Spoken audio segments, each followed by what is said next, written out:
There's such confusion about teeth whitening these days, so I'm Dr. Terri Alani, and I'm going to break it down for you.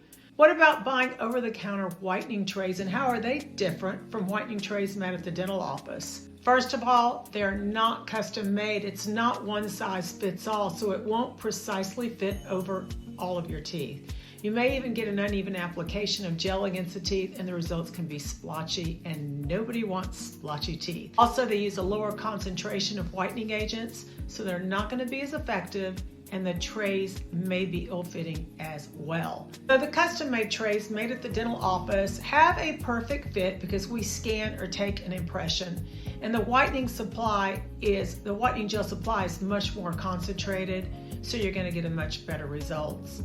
Do whitening strips work?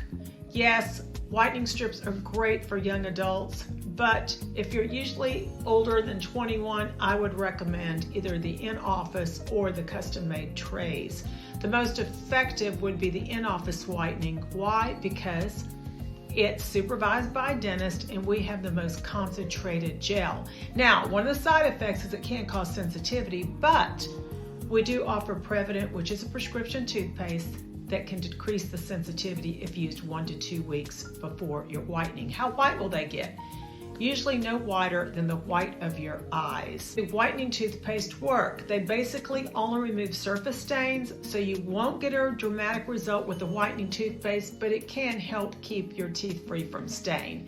And all of these are good options, but your best option is going to be your in-office whitening followed by whitening trays for 2 weeks. Those are going to give you the best results. So you want to jump start it in the office. The other thing is tetracycline stain teeth.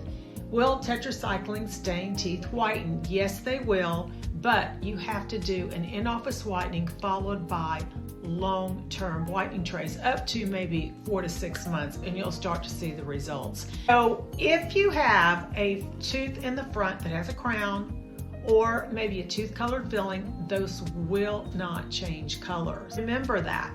So you may not be a good candidate for whitening, or you may whiten your teeth first and then go back and get the crown redone and the fillings redone.